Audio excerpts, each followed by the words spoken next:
Hello good morning students. मित्रों chapter 13 nucleus માં આપણે આગળ વધીએ છીએ અને જોઈએ છીએ ચેપ્ટર નો most important topic radioactivity. મિત્રો આ ટોપિક ને અનુરૂપ ક્વેશ્ચન આ પ્રમાણે છે, રેડિયો એક્ટિવ ક્ષય વિશે સમજૂતી આપો। જ્યાં મિત્રો સૌપ્રથમ આપણે એ યાદ રાખવાનું કે રેડિયો એક્ટિવિટીની શોધ બેક્વેરેલ નામના વૈજ્ઞાનિકે કરી હતી। રેડિયો એક્ટિવિટીની શોધ બેક્વેરેલ નામના વૈજ્ઞાનિકે કરી હતી, જેણે પ્રયોગો પરથી જણાવ્યું કે આ રેડિયો એક્ટિવિટી એ એક ન્યુક્લિયર ઘટના છે કે જેમાં કોઈ અસ્થાયી ન્યુક્લિયસ ક્ષય પામે છે। ક્ષય પામે છે ધેટ મીન્સ કે વિભંજન થાય છે, રાઈટ। પ્રયોગો પરથી બેક્વેરેલે જણાવ્યું કે રેડિયો એક્ટિવિટી એ ન્યુક્લિયર ઘટના છે, રાઈટ, કે જેમાં કોઈ અસ્થાયી ન્યુક્લિયસ ક્ષય પામે છે। અસ્થાયી ન્યુક્લિયસ કોને કહી શકાય? તો મિત્રો યાદ કરો, આપણે ચર્ચા કરેલી છે અગાઉના લેક્ચરમાં કે જે પરમાણુ દળાંક 30 કરતા ઓછો છે, હલકા ન્યુક્લિયસ છે, અને જેનો પરમાણુ દળાંક 170 કરતા વધારે છે, ભારે ન્યુક્લિયસ છે, એને આપણે અસ્થાયી ન્યુક્લિયસ ગણી શકીએ। એવા અસ્થાયી ન્યુક્લિયસો એ આ ન્યુક્લિયર ઘટનામાં એટલે કે રેડિયો એક્ટિવિટીમાં ક્ષય પામે છે, રાઈટ।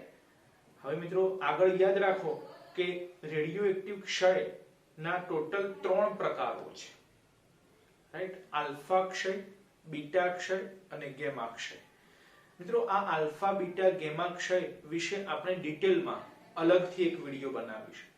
અત્યારે ફક્ત એની ડિટેલ થોડી ઘણી ધ્યાનમાં રાખીએ છીએ, બરાબર છે। શોર્ટમાં માહિતી ધ્યાનમાં રાખીશું આલ્ફા ક્ષય, બીટા ક્ષય અને ગેમા ક્ષય।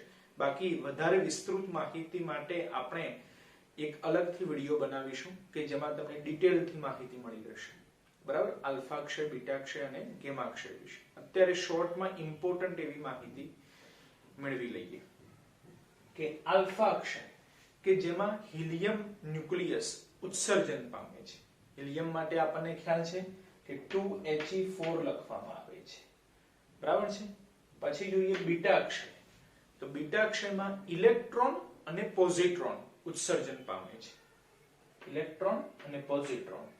હવે મિત્રો આ પોઝિટ્રોન વિશે થોડી માહિતી મેળવી લઈએ તો યાદ રાખો કે પોઝિટ્રોન એ ઇલેક્ટ્રોનનો એન્ટી પાર્ટિકલ છે। એન્ટી પાર્ટિકલ એટલે કે ગુણધર્મો ઇલેક્ટ્રોન જેવા જ છે, ઇલેક્ટ્રોનનું જે દળ છે એ જ પોઝિટ્રોનનું દળ છે, બરાબર, ખાલી ચાર્જ જુદો છે। ઇલેક્ટ્રોન આપણને ખ્યાલ છે કે ઋણ વિદ્યુતભારિત છે, જ્યારે પોઝિટ્રોન એનો એન્ટી પાર્ટિકલ છે માટે એ ધન વિદ્યુતભારિત છે। ચેન્જ ખાલી આટલો છે, બાકી બંનેના દળ કેવા છે? એક સમાન છે, બરાબર।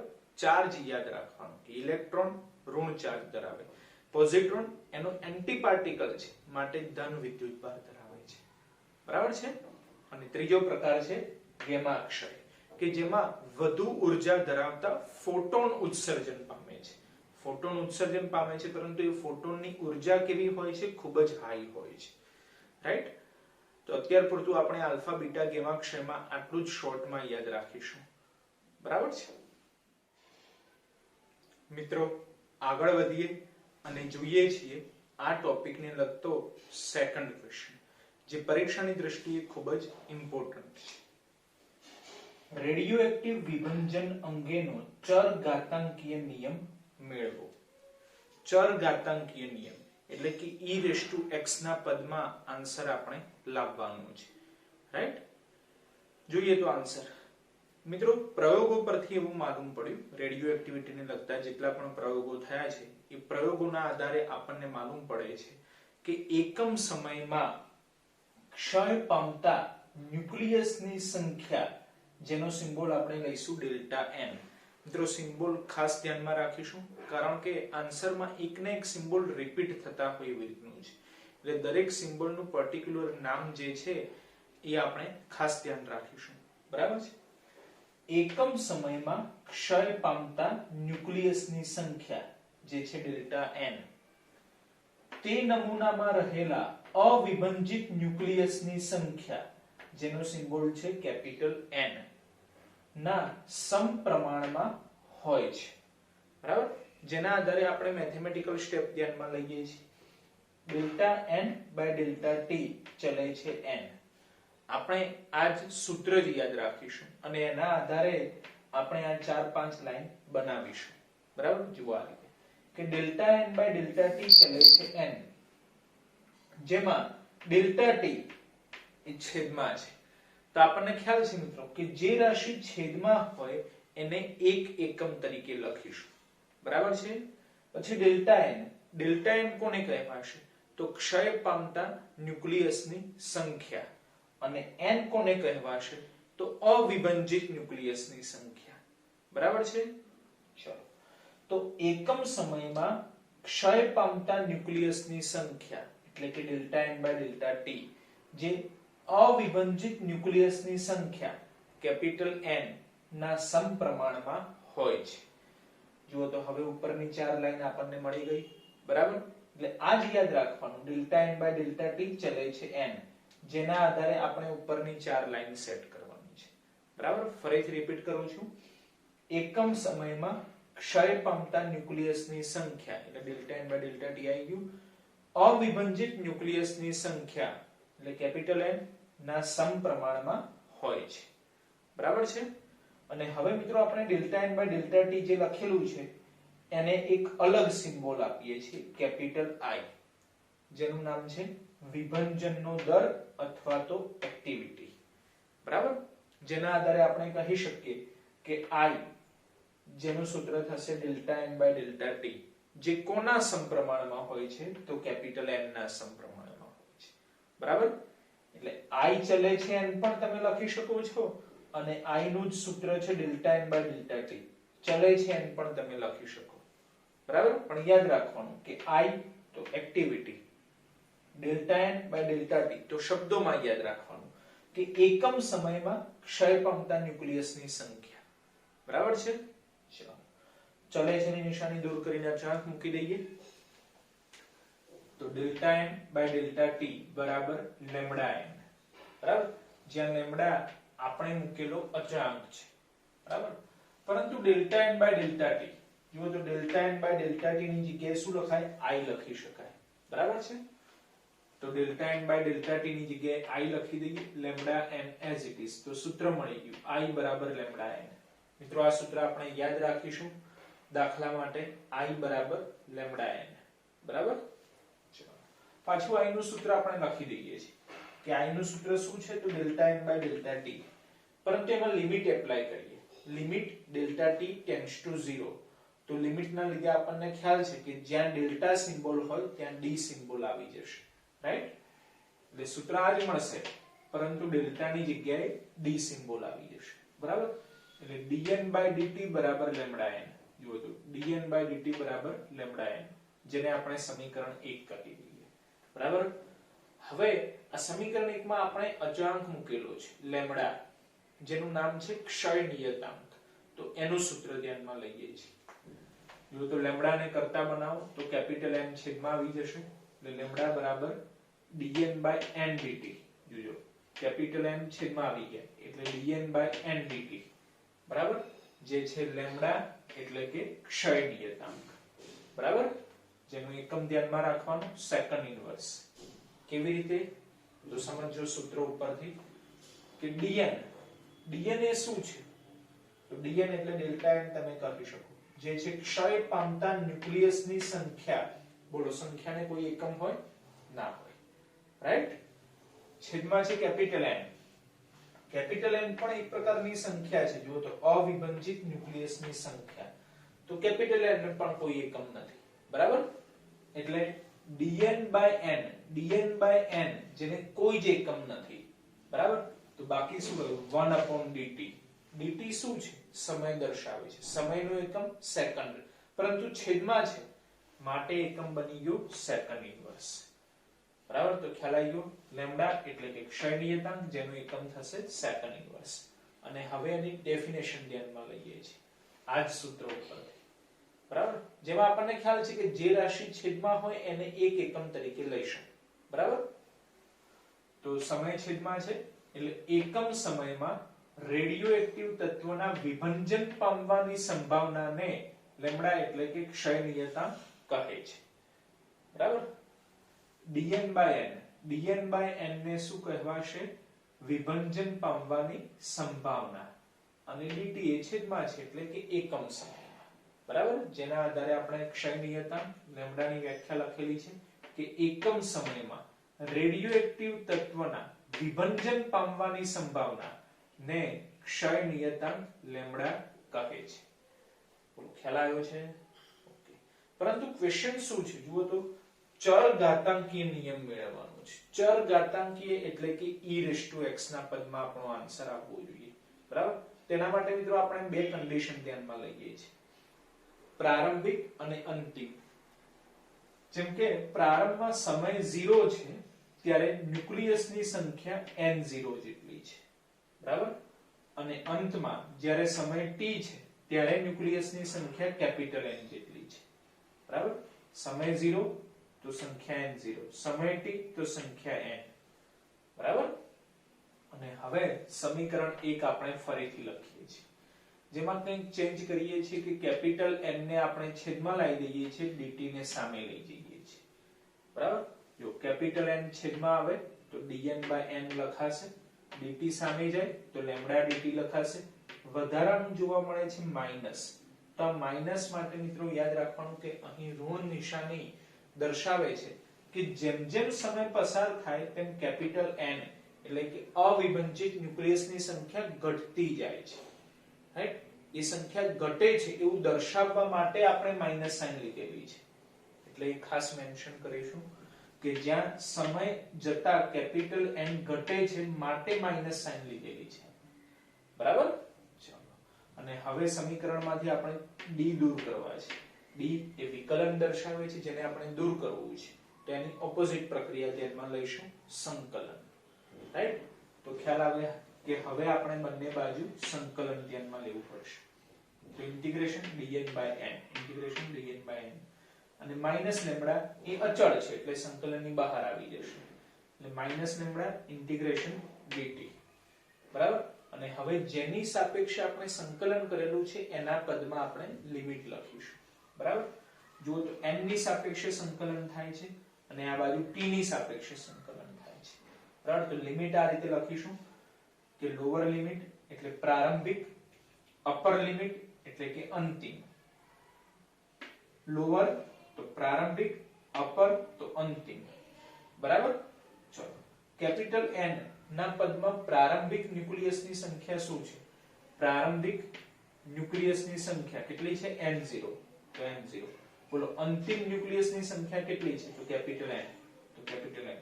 પ્રારંભથી અંત, પ્રારંભથી અંત, બરાબર.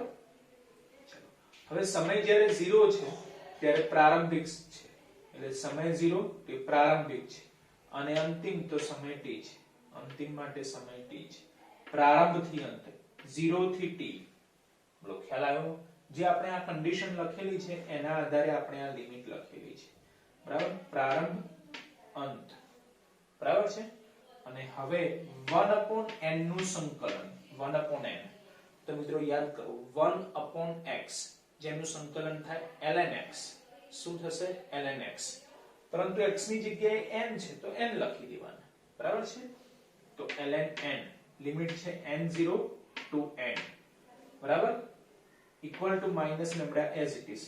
અને ઇન્ટિગ્રેશન dt, dt નું સંકલન થાય t, એટલે t લિમિટ 0 થી t, બરાબર. અને હવે લિમિટ માટે મિત્રો આપણને ખ્યાલ છે કે અપર માઈનસ લોઅર, બરાબર. તો ln as it is, upper minus lower, n minus n0 બરાબર માઈનસ લેમ્ડા. અને હવે લોઅર લિમિટ 0 છે એટલે લખવાની જરૂર નથી, તો બાકી રહ્યા t, એટલે માઈનસ લેમ્ડા t, બરાબર. આગળ મિત્રો યાદ રાખવાનું કે ln ના ગુણધર્મો લોગેરિધમ જેવા છે, તો લોગેરિધમમાં આપણને જ્યાં માઈનસ દેખાય એને આપણે ભાગાકારમાં લખી શકીએ, તો સેમ ln માં પણ જ્યાં માઈનસ દેખાય એને આપણે ભાગાકારમાં લખી શકીએ, બરાબર. અને જો ડાબી બાજુથી ln દૂર કરીએ તો જમણી બાજુ e ના પદમાં લખાય, e ના પદમાં, બરાબર. તો બાદબાકી છે એને ભાગાકારમાં લખીશું n by n0, n by n0, અને ln દૂર થઈ જાય તો જમણી બાજુ e રેસ ટુ ના પદમાં લખી શકાય, એટલે e raise to minus lambda t. બોલો ખ્યાલ આવ્યો? બરાબર. ચલો n0 સામે લઈ જઈએ તો n બરાબર n0 e raise to minus lambda t. બરાબર. સેમ સૂત્ર, n એ ન્યુક્લિયસની સંખ્યા દર્શાવે છે, એની જગ્યાએ એક્ટિવિટીના પદમાં લખીએ. એક્ટિવિટીનો સિમ્બોલ શું છે? I. તો સૂત્ર એનું એ જ છે, ખાલી સિમ્બોલ બદલાશે કે જ્યાં n દેખાય ત્યાં I લખી દેવાનું. તો ડાયરેક્ટ લખી દઈશું કે તે જ રીતે I બરાબર I0 e raise to minus lambda t. બરાબર. તો બંને સૂત્રો યાદ રાખવાના. ન્યુક્લિયસની સંખ્યા તો n બરાબર n0 e raise to minus lambda t. એક્ટિવિટીના પદમાં તો I બરાબર I0 e raise to minus lambda t. બરાબર. જેમાં આપણે યાદ રાખીશું કે 0 લખેલું છે એ પ્રારંભ છે, બરાબર, અને આ અંત છે. બરાબર.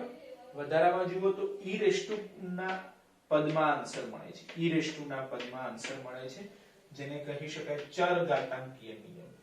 બરાબર. અને જો e રેસ ટુ ના પદમાં જે આન્સર મળે છે એ તમે જોઈ શકો છો માઈનસ મળે છે. માઈનસ મળે છે એનો મીનિંગ શું થયું કે જેમ સમય પસાર થાય છે તેમ કેપિટલ N એટલે કે અવિભાજિત ન્યુક્લિયસની સંખ્યા ઘટતી જાય છે, જે આપણે બાજુમાં આલેખમાં દર્શાવ્યું છે કે જેમ જેમ સમય પસાર થતો જાય છે તેમ કેપિટલ N એટલે કે અવિભાજિત ન્યુક્લિયસની સંખ્યા ઘટતી જાય છે. બરાબર. જુઓ, કેપિટલ N વિરુદ્ધ સમય t નો આલેખ આપણે દર્શાવેલો છે, જેમાં તમે જોઈ શકો છો કે પ્રારંભમાં ન્યુક્લિયસની સંખ્યા n0 જેટલી છે અને પછી એ ન્યુક્લિયસની સંખ્યા ઘટતી જાય છે. બરાબર. જુઓ n0/2 તો n0 થી અડધી થઈ ગઈ n0/2. બરાબર. પછી n ની પણ અડધી થઈ ગઈ n0/4, n થી પણ અડધી થઈ ગઈ n0/8, n થી પણ અડધી થઈ ગઈ n0/16. બરાબર. અને એ પ્રમાણે સમય પણ વધતો જાય છે. બરાબર. સમય વધતો જાય છે. પહેલો સમય tau 1/2.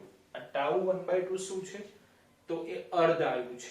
બરાબર. જે આના પછીનો ટોપિક છે, એટલે આના પછીના ક્વેશ્ચનમાં આપણે ડિટેલમાં સમજીશું કે અર્ધાયુ શું છે. બરાબર. અત્યારે ખાલી એવું ધ્યાનમાં રાખવાનું કે આ સમય દર્શાવેલું છે અને એ સમય તમને ખ્યાલ આવે સ્કેલમાં ઉપરથી કે વધતો જાય છે. બરાબર. સમય વધે છે અને ન્યુક્લિયસની સંખ્યા ઘટે છે. બરાબર. જો n0/2 તો સમય tau 1/2 છે. બરાબર. n0/4 તો સમય ડબલ થઈ ગયો છે, 2 times tau 1/2. બરાબર. n0/8 તો 3 times tau 1/2 એટલે સમય વધ્યો. n0/16 તો સમય વધ્યો 4 times tau 1/2 એટલે સમય વધતો જાય છે, પણ ન્યુક્લિયસની સંખ્યા ઘટતી જાય છે. અને એ પણ કેવી રીતે ઘટે છે? તો e રેસ ટુ ના પદમાં, એટલે કે ચર ઘાતાંકીય રીતે ઘટતી જાય છે. ચર ઘાતાંકીય રીતે ઘટતી જાય છે. બરાબર છે? ખ્યાલ આવે છે આલેખ? બરાબર. વધારામાં આગળ જોઈએ કે આપણે એક્ટિવિટી ધ્યાનમાં લીધેલું છે, એક્ટિવિટી I જેના એકમો છે. તો મિત્રો યાદ રાખો કે શરૂઆતમાં જ આપણે લખ્યું કે એક્ટિવિટીની શોધ કોણે કરી હતી? બેક્વેરેલ નામના વૈજ્ઞાનિકે કરી હતી, જેની યાદમાં એક્ટિવિટીનો એકમ સ્વીકારવામાં આવ્યો છે બેક્વેરેલ, જેનો સિમ્બોલ ધ્યાનમાં રાખવાનો BQ. બરાબર. બીજો એકમ ધ્યાનમાં રહીએ તો રેડિયો એક્ટિવિટી ઉપર જેટલા પણ પ્રયોગો થયા, રિસર્ચ કર્યા, એને આગળ વધાર્યા છે મેડમ ક્યુરી નામના વૈજ્ઞાનિકે. મેડમ ક્યુરી. તો એની યાદમાં એક્ટિવિટીનો બીજો એકમ સ્વીકારવામાં આવ્યો છે ક્યુરી. બરાબર. એટલે બીજો એકમ છે ક્યુરી, જેનો સિમ્બોલ થશે CI. બરાબર. બે એકમો બેક્વેરેલ અને ક્યુરી. પરંતુ મિત્રો યાદ રાખવાનું કે મેઇન એકમ બેક્વેરેલ છે. મેઇન એકમ બેક્વેરેલ છે. તો ધેટ મીન્સ કે ક્યુરી આપેલ હોય તો ક્યુરી માંથી બેક્વેરેલમાં કન્વર્ટ કરવું પડે. તો એ કન્વર્ઝેશન આપણે યાદ રાખીશું કે 1 ક્યુરી ઇક્વલ ટુ 3.7 ગુણ્યા 10 ની 10 ઘાત બેક્વેરેલ. 1 ક્યુરી ઇક્વલ ટુ 3.7 ગુણ્યા 10 ની 10 ઘાત બેક્વેરેલ. આ કન્વર્ઝેશન ધ્યાનમાં રાખવાનું દાખલા માટે. બરાબર છે મિત્રો? આપણે જે બે સૂત્ર પૂર્ણ કરે, ન્યુક્લિયસની સંખ્યાને લગતું સૂત્ર n = n0 e⁻ λt અને એક્ટિવિટીને લગતું સૂત્ર I બરાબર I0 e raise to minus lambda t. આ બંને સૂત્રનો ઉપયોગ કરી હવે આપણે આગળ વધીએ છીએ અને જોઈએ છીએ ચેપ્ટરનો નેક્સ્ટ ઇમ્પોર્ટન્ટ ટોપિક, જે છે અર્ધ આયુ અને સરેરાશ જીવનકાળ. જેમાંથી આપણે પહેલા અર્ધ આયુ ધ્યાનમાં લઈએ છીએ, જેને લગતો ક્વેશ્ચન આ પ્રમાણે છે. રેડિયો એક્ટિવ તત્વના અર્ધ આયુની વ્યાખ્યા આપી તેનું સૂત્ર મેળવો. અર્ધ આયુની વ્યાખ્યા આપવાની છે અને તેનું સૂત્ર મેળવવાનું છે. બરાબર? તો જોઈએ અર્ધ આયુની વ્યાખ્યા કે રેડિયો એક્ટિવ તત્વના ન્યુક્લિયસની સંખ્યા પ્રારંભિક ન્યુક્લિયસની સંખ્યા કરતા અડધી બને તે સમયગાળાને અર્ધ આયુ કહે છે. તો મિત્રો વ્યાખ્યા પ્રમાણે ધ્યાનમાં આપણે એ રાખવાનું છે કે ન્યુક્લિયસની સંખ્યા કેપિટલ N, પરંતુ એમાં ધ્યાનમાં રાખવાનું કે પ્રારંભિક સંખ્યા તો કેપિટલ N0, અંતિમ સંખ્યા તો કેપિટલ N, રાઈટ? તો હવે ન્યુક્લિયસની સંખ્યા એ પ્રારંભની સંખ્યા કેટલી હતી? N0. તો એના કરતા અડધી બને એટલે કે N0/2 જેટલી બને તે માટે લાગતો સમય જેને કહેવાય અર્ધ આયુ.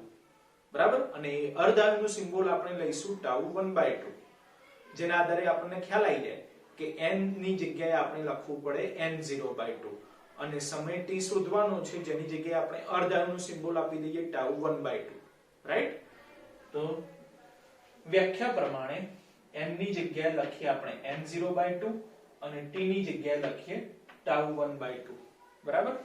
આ બંને ચેન્જ સાથે આપણે ન્યુક્લિયસની સંખ્યાને લગતું જે n નું સૂત્ર છે N0 e raised to minus lambda 2 એને આપણે ફરીથી લખીએ છીએ. એટલે આ બંને કિંમતો એ સૂત્રમાં મૂકી દઈએ. બરાબર છે? તો સૂત્ર n બરાબર N0 e raised to minus lambda t માં આ બંને કિંમતો મૂકતા. બરાબર છે? ચલો n ની જગ્યાએ શું લખીશું? N0/2. તો લખો N0/2 equal to N0 e as it is e raised to minus lambda t. પરંતુ t ની જગ્યાએ શું લખવાનું છે મિત્રો? τ1/2. તો લખી કાઢીએ τ1/2. બરાબર છે? જો સ્ટેપ જોતા રહ્યો. N0 કેન્સલ થઈ જશે બંને બાજુ. બરાબર? ડાબી બાજુ બોલો 1/2 છે, 1/2 તો 2 raised to minus 1 લખાશે. બરાબર? equal to e raised to minus lambda τ1/2 લખાશે. e raised to minus lambda τ1/2. બરાબર? હવે મિત્રો આપણે τ1/2 શોધવાના છે, જે ઘાતમાં છે. તો ઘાત દૂર કરવી છે. તો મિત્રો આ સેન્ટેન્સ ખાસ ધ્યાનમાં રાખજો કે આ ઘાત દૂર કરવી છે. તો ઘાત દૂર કરવા માટે આપણે બંને બાજુ ln લઈએ છીએ. બરાબર? બંને બાજુ ln લઈ લઈએ, જે લોગરિધમ જેવો જ ગુણધર્મ ધરાવે છે. બરાબર? ચાલો તો બંને બાજુ ln લઈ લઈએ. તો લોગરિધમ જેવો જ ગુણધર્મ ધરાવે છે તેનો મીનિંગ શું થયો કે લોગમાં આપણે જો ઘાત લખેલી હોય તો ઘાત આગળ આવી જાય. તો મિત્રો ln માં પણ એવું બને છે કે જે ઘાત લખેલી હોય એ આગળ આવી જાય છે. બરાબર છે? જેના આધારે -1 આગળ આવી જશે, ln2 equal to minus lambda τ1/2 પણ આગળ આવી જશે, ln e. બરાબર? તો ખ્યાલ આવે કે બંને બાજુથી માઈનસ કેન્સલ થઈ જશે. બાકી શું રહ્યા? તો ln2 equal to lambda τ1/2. બરાબર છે? અને ln e મિત્રો ખાસ યાદ રાખવાનું છે કે ln e ની વેલ્યુ કેટલી થશે? 1 થશે. બરાબર છે? તો હવે આપણે τ1/2 શોધવાના છે. તેને કરતા બનાવો તો લેમ્બડા છેદમાં આવી જશે. એટલે τ1/2 equal to ln2 lambda. બરાબર? પરંતુ ln ની જગ્યાએ આપણે એને log માં કન્વર્ટ કરવું પડે. તો મિત્રો એ સૂત્ર પણ આપણે યાદ રાખવાનું છે કે ln માંથી log માં કેવી રીતે કન્વર્ટ કરવું. તો 2.303 log વડે ગુણવા પડે. 2.303 log વડે ગુણવા પડશે. બરાબર છે? તો ln2 ની જગ્યાએ લખી કાઢીએ છીએ 2.303 log 2 છેદમાં લેમ્બડા as it is. બરાબર?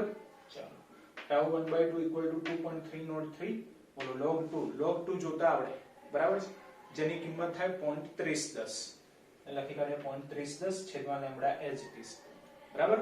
ચલો આ બંનેનો ગુણાકાર કરો તો મળશે 0.693 છેદમાં લેમ્બડા as it is, જે τ1/2 એટલે કે અર્ધ આયુનું સૂત્ર છે. રાઈટ? તો સૌપ્રથમ અર્ધ આયુની વ્યાખ્યા, પછી એ અર્ધ આયુનું સૂત્ર આપણે મેળવવાનું છે. બરાબર? ક્વેશ્ચન ખાસ ધ્યાનમાં રાખવાનું, પરીક્ષાની દ્રષ્ટિએ ખૂબ જ ઇમ્પોર્ટન્ટ છે. બરાબર છે? જેમાં આપણને અર્ધ આયુનું સૂત્ર મળ્યું τ1/2 equal to 0.693 upon lambda. મિત્રો આ સૂત્ર યાદ રાખવાનું છે દાખલા સોલ્વ કરવા માટે. બરાબર છે? મિત્રો હવે જોઈએ છીએ સરેરાશ જીવનકાળ, જેના માટે ક્વેશ્ચન આ પ્રમાણે છે. રેડિયો એક્ટિવ તત્વનો સરેરાશ જીવનકાળ એટલે શું? તેનું સૂત્ર મેળવો.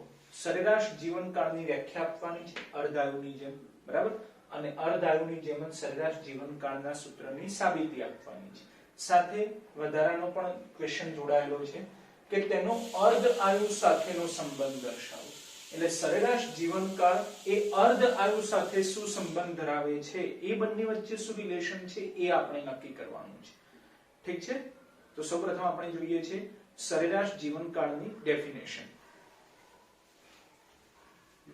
જે સમયગાળામાં એક્ટિવિટીનું મૂલ્ય તેની પ્રારંભિક એક્ટિવિટીના ઈમા ભાગનું બને તે સમયગાળાને સરેરાશ જીવનકાળ કહે છે. એવો સમયગાળો કે જે સમયગાળામાં એક્ટિવિટીનું મૂલ્ય પ્રારંભિક એક્ટિવિટી I0 કરતા ઈમા ભાગનું બને, એટલે I0/E જેટલું બને, તે સમયગાળાને સરેરાશ જીવનકાળ કહે છે, જેનો સિમ્બોલ આપણે ટાઉ લઈશું. રાઈટ? તો સિમ્પલ આપણને ખ્યાલ આવી જાય કે એક્ટિવિટી I ની જગ્યાએ આપણે શું લખવું પડશે? પ્રારંભ કરતા E જેટલું મૂલ્ય, એટલે I0/E લખવું પડશે. ત્યારે મળતો સમય T, જેને આપણે ટાઉ કહી દઈએ, સરેરાશ જીવનકાળ, બરાબર, જે આપણે શોધવાના છે. બોલો, ખ્યાલ આવે છે? તો એક્ટિવિટીનું સૂત્ર ધ્યાનમાં લઈએ છીએ કે વ્યાખ્યા પ્રમાણે I ની જગ્યાએ લખીશું I0/E, પ્રારંભ કરતા E માં ભાગનું બને, બરાબર, ત્યારે મળતો સમય T, જેને કહેવાય ટાઉ, એટલે કે સરેરાશ જીવનકાળ. બરાબર છે? તો આ બે ચેન્જ સાથે આપણે એક્ટિવિટીનું સૂત્ર ધ્યાનમાં લઈએ છીએ I બરાબર I0e - λt, એટલે આ બંને વેલ્યુ આ સૂત્રમાં મૂકી દઈએ. બરાબર? ચલો, તો I ની જગ્યાએ શું લખીશું? I0/E. સ્ટેપ જોતા રહેજો, ખ્યાલ આવશે. Equal to I0 e - λt, પરંતુ t ની જગ્યાએ શું લખવાનું છે? ટાઉ. ટાઉ લખી દઈએ છીએ. બરાબર છે? ચલો, I0 બંને બાજુથી કેન્સલ. બોલો, 1/E, 1/E, તો e - 1 લખાશે. બરાબર છે? Equal to e - λ tau. બરાબર? ચલો, હવે જુઓ તો બંને બાજુ આધાર સરખો છે. તો મિત્રો યાદ રાખજો, જ્યારે આધાર સરખો હોય તો ઘાતની સરખામણી થઈ શકે છે. બરાબર છે? એટલે -1 ઇક્વલ ટુ -λ ટાઉ. ચલો, બંને બાજુથી માઈનસ કેન્સલ. ટાઉ શોધવાના છે, લેમ્ડા છેદમાં આવી જાય તો ટાઉ બરાબર 1/λ. બરાબર? ચલો, લેમ્ડાને કરતા બનાવો તો લેમ્ડા બરાબર 1/ટાઉ મળે. લેમ્ડા બરાબર 1/ટાઉ. જ્યાં ટાઉ શું છે? તો સરેરાશ જીવનકાળ છે. મિત્રો ક્વેશ્ચન જુઓ. ક્વેશ્ચનમાં શું હતું કે સરેરાશ જીવનકાળની વ્યાખ્યા લખો. મળી ગઈ. સરેરાશ જીવનકાળનું સૂત્ર મેળવો. તો સૂત્ર પણ મળી ગયું. બરાબર? ટાઉ ઇક્વલ ટુ 1/λ, જે દાખલા માટે આપણે યાદ રાખીશું. બરાબર? વધારામાં મિત્રો આપણને કીધેલું છે કે સરેરાશ જીવનકાળ એટલે કે ટાઉ અને અર્ધાયુ એટલે કે ટાઉ 1/2, જેનું સૂત્ર આવ્યું, બંને વચ્ચે શું સંબંધ છે એ આપણે ધ્યાનમાં લેવાનું છે. તો આપણે એવું કરીએ છીએ કે અહીંયાથી લેમ્ડાને કરતા બનાવીએ તો સૂત્ર શું મળશે? લેમ્ડા બરાબર 1/ટાઉ. આ લેમ્ડાની કિંમત ટાઉ 1/2 ના સૂત્રમાં આપણે મૂકી દઈએ છીએ. બરાબર? જુઓ, લેમ્ડા ઇક્વલ ટુ 1/ટાઉ ની કિંમત સૂત્ર ટાઉ 1/2 ઇક્વલ ટુ 0.693/લેમ્ડા માં મૂકી દઈએ. બરાબર? તો tau 1/2 equal to 0.693 as it is. બોલો, લેમ્ડા ની જગ્યાએ શું લખીશું? 1/ટાઉ. 1/ટાઉ, તો છેદમાં તો 1 લખવાની જરૂર નથી. ટાઉ છેદમાંથી ઉપર જતા રહે એટલે 0.693 ટાઉ થઈ જાય. તો આ થઈ ગયું અર્ધ આયુનું સૂત્ર. એવું સૂત્ર કે જેમાં સરેરાશ જીવનકાળ આવે છે. બરાબર? આ સૂત્ર પણ આપણે દાખલા માટે યાદ રાખીશું. Tau 1/2 equal to 0.693 tau. બરાબર? અને જો આ જ સૂત્રના આધારે ટાઉ શોધવા હોય તો સિમ્પલ છે, 0.693 ને આપણે છેદમાં લઈ જવા પડે. બરાબર? એટલે tau equal to tau 1/2 upon 0.693. બોલો, 1/0.693 કેલ્ક્યુલેટર વડે આપણે કરીએ 1/0.693 તો આન્સર આવે 1.44. જોડે ટાઉ 1/2 એઝ ઇટ ઇઝ.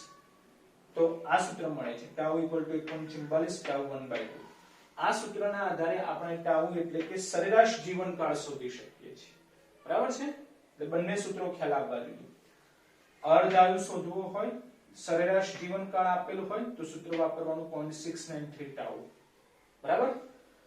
સરેરાશ જીવનકાળ આપેલ હોય, સરેરાશ જીવનકાળ આપેલો હોય, અર્ધાયુ શોધવો છે, આ સૂત્ર વપરાશે 0.693 ટાઉ, બરાબર, અને અર્ધાયુ આપેલ છે અને સરેરાશ જીવનકાળ શોધવો છે, તો આ સૂત્ર વપરાશે ટાઉ = 1.44 ટાઉ 1/2.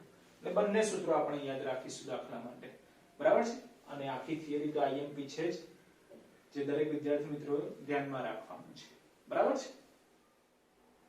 ચાલો વિદ્યાર્થી મિત્રો, હવે આપણે આ જે આખી રેડિયો એક્ટિવિટીને લગતો ફર્સ્ટ પાર્ટનો વિડિયો પૂર્ણ કરેલો છે એના આધારે એક દાખલો પૂરો કરી લઈએ, બરાબર, જે છે ઉદાહરણ 4, જેની રકમ આ પ્રમાણે છે.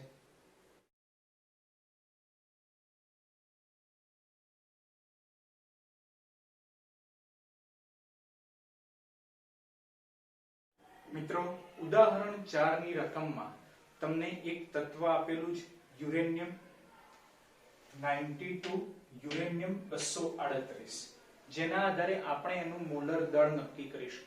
મોલર દળ જેનો સિમ્બોલ આપણે લઈશું M0, જે કહેવાશે પરમાણુ દળાંક, એટલે કે કેપિટલ A, રાઈટ. તો અત્યારે કેપિટલ A છે 238, એ જ કહેવાશે M0, એટલે M0 બરાબર 238 ગ્રામ પર મોલ, કારણ કે મોલર દળ છે એટલે એનું એકમ યાદ રાખીશું, બરાબર છે. આગળ આપેલ છે કે આ તત્વનો અર્ધાયુ 4.5 ગુણ્યા 10⁹ વર્ષ છે, બરાબર.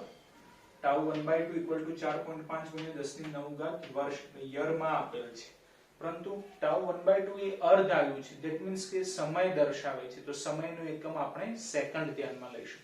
ધેટ મીન્સ કે યરમાંથી સેકન્ડમાં કન્વર્ટ કરવું પડશે, બરાબર છે. કન્વર્ઝેશન ધ્યાન રાખજો, કારણ કે દરેક દાખલા માટે આપણે એનો ઉપયોગ કરીશું, બરાબર છે. તો 4.5 ગુણ્યા 10⁹, ચલો વર્ષમાંથી પહેલા દિવસમાં કન્વર્ટ કરીએ તો એક વર્ષના કેટલા દિવસો? 365.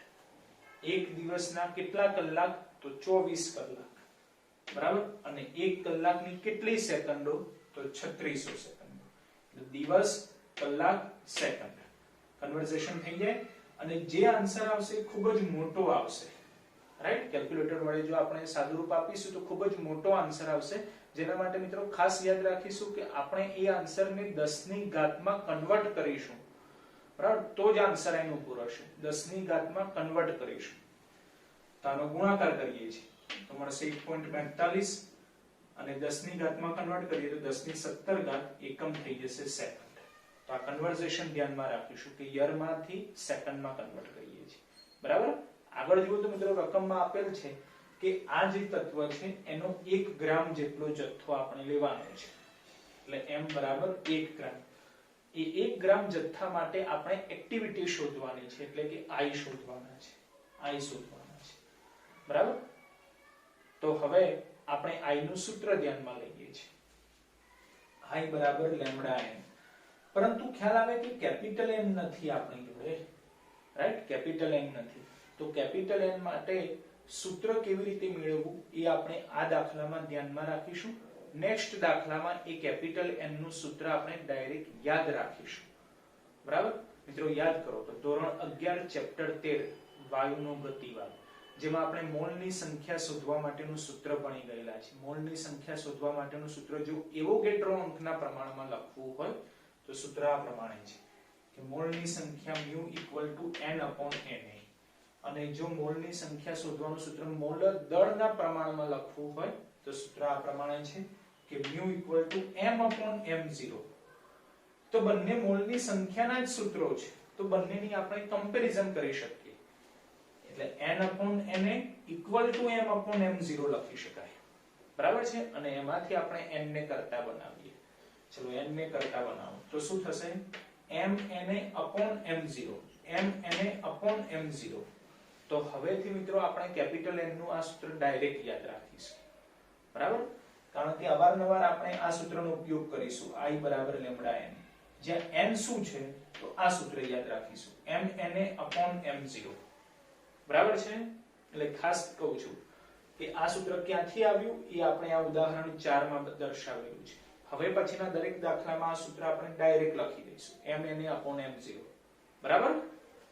ચલો કેપિટલ M તો 1 ગ્રામ, Na એવોગેડ્રો અંક જેની વેલ્યુ આપણને ખ્યાલ છે 6.02 × 10⁻23, છેદમાં m0 તો 238 બરાબર મિત્રો ખાસ ધ્યાન એ રાખીશું કે કેપિટલ M અને m0 બંનેના એકમો એક સરખા હોવા જોઈએ એકમ એક સરખા હોવા જોઈએ બંને ગ્રામ અથવા બંને કિલોગ્રામ એકમ એક સરખા હોવા જોઈએ તો જુઓ કેપિટલ M ગ્રામમાં છે m0 પણ ગ્રામમાં છે ઓકે છે ચલો આનું સાદુરૂપ આપીએ તો કેપિટલ N આપણને મળશે 0.025 × 1023 પરમાણુ બરાબર પરમાણુઓની સંખ્યા મળી ગઈ કેપિટલ N જેટલી અને હવે આપણે એક્ટિવિટીનું સૂત્ર ધ્યાનમાં લઈએ છીએ બરાબર I બરાબર લેમ્ડા n એમાં કેપિટલ N તો મળી ગયા છે પણ લેમ્ડા તો લેમ્ડા માટે તો મિત્રો સૂત્ર છે જ આપણી જોડે કારણ કે લેમ્ડા માટે આપણને અર્ધ આયુ આપેલ છે તો અર્ધ આયુનું સૂત્ર ધ્યાનમાં લેવું પડે